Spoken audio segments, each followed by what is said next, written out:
You know, when we talk about being a best you, it is a holistic concept. It's about mentally, spiritually, physically, emotionally, all these little slices of the pie. And part of being a best you is someone who is able to exhibit and have empathy. And I'm here with Rob Volpe, who is really an expert in the area of empathy. And you've determined that there's an empathy crisis going on right now. Yes, there's a huge crisis. I mean, you don't have to look very far in our society to see it, whether it's on social media or political discord.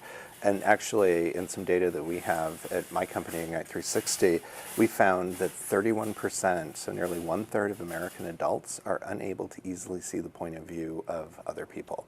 So 1/3 of the people you're going to run into today are unable to easily get to a place of empathy, and that's really concerning. Yeah, that's an issue. So you've written this book that's called, tell me more about that, Solving the Empathy Crisis, One Conversation at a Time. And what I like is that you have 5 digestible tips in here about how we can develop empathy and be more empathetic. So let's just run through those. Number 1. Yes, number 1 is dismantling your judgment. So that's really being aware of when you are going to be judgmental, when you're going to cast aspersion on somebody else. And so the whole idea here is to catch yourself in the moment, think twice before you're going to say something or act on something, because you don't really know what else is going on with someone else. And if you're not dismantling your judgment, it creates like a brick wall in front of you, and you're never going to be able to get further and get to a place of empathy. And if you can get to empathy, it enables so many wonderful things, from communication and collaboration and forgiveness and compassion, and lets you be the best person that you can be. Yeah, so that's number 1, dismantle judgment, and that's, you can make a judgment. It's not being judgmental. Correct. Okay, number 2. Number 2 is ask good questions. So you want to be open with people. You want to ask questions that enable someone to take you wherever they might want to go. So you don't want to ask a leading question. And eliminate. And eliminate the word why. Great challenge for everybody to take in one day. Just eliminate the word why. You still want to ask why, but you want to take that word out of your vocabulary, because what's happened with the word why, from the time that we were little kids, we grew up being asked why. Why did you draw on the wall? Why did you cut your sister's hair? Why were you late to school, late with the report? Why? Defense. Exactly. Shut down, don't want to share, and you're net. So how are you going to learn something about people? One mom who read the book not too long ago had her son was having trouble in English class at high school, and she was about to go into the usual conversation. Why are you having trouble with school?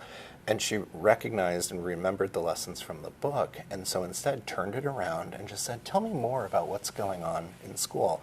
And she reported back that they were able to have a much richer conversation. Her son opened up to her in ways that he had never had before.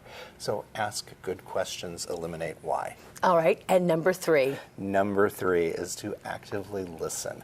Be present in the conversation. Pay attention to body language. Pay attention to the things that are being said, but also not said. And trust your intuition, too. If it's telling you there's something else that's going on, you're probably right. And ask a good question to find out more. Yeah, put the phone away for sure. Number Definitely. 4. Number 4, integrate into understanding. So I'm going to ask you, what's your favorite flavor of ice cream? Oh, vanilla by far. And okay, so mine is chocolate. Okay. So if I were going to try to get to empathy with you about that, we have different viewpoints. And I could go, ugh, that's yuck, vanilla, don't like that. But it's actually okay to like vanilla. It's okay for me to like chocolate. And so instead, I need to integrate into my understanding that, hey, there are different ways to view the world, to approach an ice cream counter, and that's okay. And then to be curious and ask you, well, Ann, what is it about ice cream, vanilla ice cream, that you like? I love the flavor. I think it's something that's fresh and consistent. I love the smell of vanilla, and it's something clean, I think. And so I asked you a good question. I didn't use the word why, and I've just learned more that might help me appreciate vanilla ice cream while I can still maintain my own love of chocolate.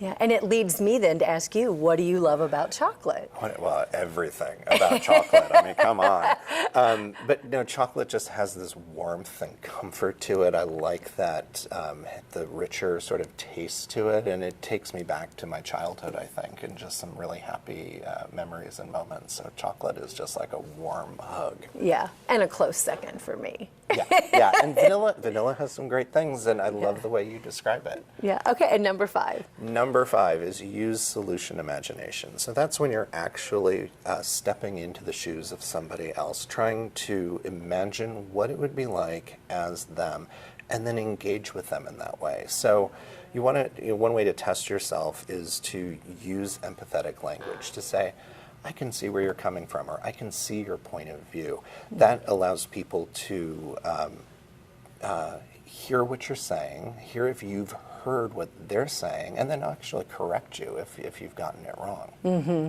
Oh, that's great. What a great conversation. 5 great tips that really can help us in our personal life and in our professional life as well. Yeah, empathy is it's misunderstood, but it is the secret ingredient that enables us to have the skills to be the people that we want to be the best you. Yeah. Oh, thank you so much. Absolutely. Well, this is the book that Rob wrote. He's visiting here in Indianapolis. He's from Greenfield, but he's a national expert that lives out in San Francisco. So we're so grateful for your time. And if you'd like to learn more, you can read his book. Rob, thank you. Thanks for helping us all be our best. Thanks for having me. Yeah.